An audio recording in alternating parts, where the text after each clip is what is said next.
Chers amis, bonjour. Alors, nous allons achever notre réflexion sur la Vierge Marie en tant qu'elle est Mère de Dieu. Puis ensuite, nous aborderons d'autres dogmes concernant la Vierge Marie. Aujourd'hui, c'est une question assez profonde, intéressante, qui est le lien entre Marie et l'ordre hypostatique de son Fils. Le fait que son Fils soit dans la parfaite unité de sa personne, Dieu et homme. L'union hypostatique concerne les deux natures du Christ. L'humanité du Christ est parfaitement unie à sa divinité. Et Marie a une relation à son Fils. D'abord, la question de l'ordre, de l'ordo. L'ordre, c'est une question d'ordonnancement. Il y a un ordre des choses. Ainsi, le frère Benoît-Dominique de la Saugeole prend un exemple. Il dit le lien entre des carottes et une casserole est antérieur au lien qu'il y a entre un livre et la culture. Parce que la vie biologique est comme antérieure, il y a un ordre des carottes à la casserole qui précède l'ordre du livre à la culture. On est un être biologique avant d'être un être culturel. Il y a une antériorité, il y a un ordre des choses. Le monde est organisé avec un ordre. Concernant Dieu aussi, il y a une forme d'ordre des choses. Ainsi, Dieu va communiquer sa bonté, il va le faire de trois manières. D'une certaine manière ordonnée. D'abord, il va communiquer sa bonté naturalitaire. C'est-à-dire quoi ? C'est-à-dire qu'il donne aux êtres d'exister et les maintient dans l'existence. Si Dieu ne voulait pas que l'on existe, nous n'existerions plus. Et donc Dieu maintient tous les êtres humains dans l'existence. C'est une présence d'immensité. Il y a une deuxième manière pour Dieu de montrer sa bonté, c'est une manière supernaturalitaire.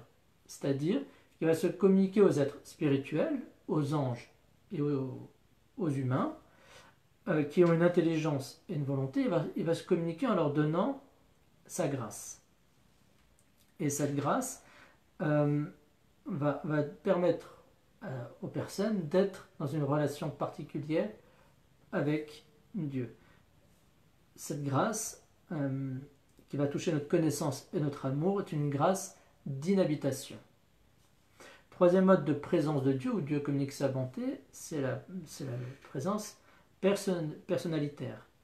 Où ici, c'est une présence qui est propre au Christ. En la personne du Christ, l'humanité du Christ a été parfaitement unie à la divinité, en sa personne. Et c'est une présence qui est absolument unique et qui est propre au Christ.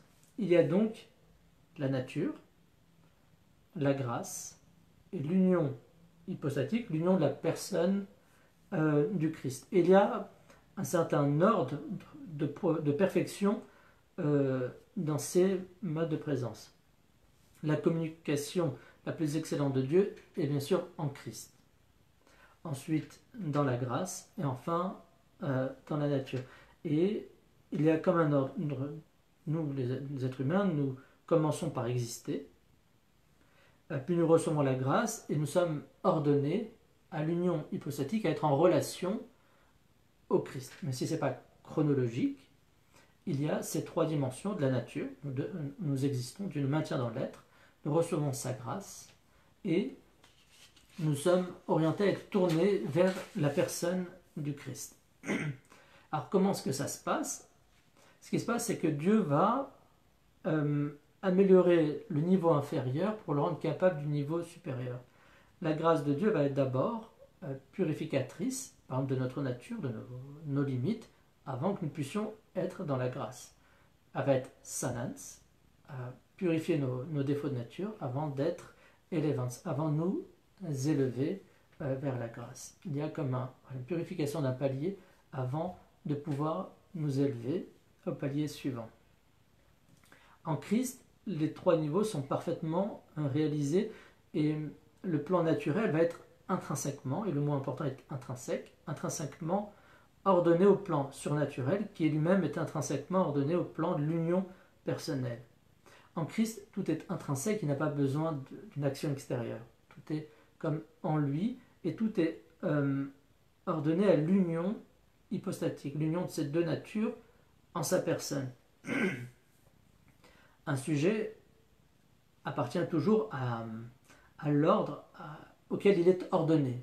Et donc le Christ est comme intrinsèquement ordonné à l'union hypostatique, à l'union de sa personne. Le Christ relève de l'union de sa personne. Concernant la maternité divine de Marie et l'union hypostatique, Marie n'est pas le sujet de l'union hypostatique. Elle concerne les deux natures du Christ, comme on l'a dit au commencement.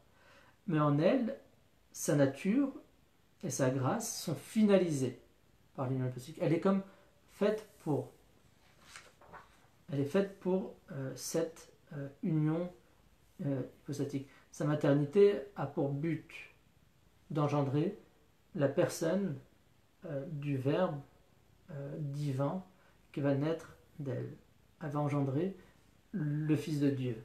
Et donc, elle l'atteint par sa nature humaine, par la nature humaine qu'elle donne au Fils, elle l'atteint au niveau de sa personne, la personne divine du Fils.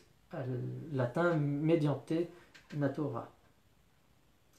La maternité de Marie donc ne relève pas de l'union hypostatique, mais elle a sa fin. Elle est ordonnée à cette union hypostatique. C'est comme si elle avait été destinée, prédestinée, par les grâces et les charismes de Dieu, en vue de cette union des deux natures de son Fils. De la même manière, son existence à Marie et sa béatitude au ciel restent ordonnées à ça. C'est ça la béatitude de Marie, c'est d'être au fond parfaitement mère de son Fils au ciel. En Christ, son humanité, toutes ses facultés, son âme, tout est ordonné à l'union hypostatique qui est la source et le motif de sa béatitude. Il est ordonné à cette union hypostatique de ces deux natures en la personne du Fils. Les saints, eux, sont ordonnés à la béatitude et ils ont un état de vie sur cette terre qui est comme un moyen, qui cessera au ciel en vue de leur béatitude. Pour Marie, c'est différent. Marie, sa béatitude au ciel inclut sa maternité, inclut sa relation maternelle envers le Christ. En fait, la béatitude de Marie au ciel, c'est d'être parfaitement mère. Sa maternité est définitive envers son Fils, tout comme l'incarnation est définitive. Au ciel, le Christ ne va pas perdre son humanité. C'est une union qui est en sa personne, qui est totalement définitive, et Marie a sa béatitude dans cette maternité qui sera comme rendue encore plus parfaite. Et nous avons donc ici la possibilité de voir combien en Marie sa maternité touche à la personne du Verbe et prend sa béatitude au ciel dans un accomplissement parfait de sa maternité, une maternité qui ne cesse pas mais qui est rendue parfaite au ciel. Amen.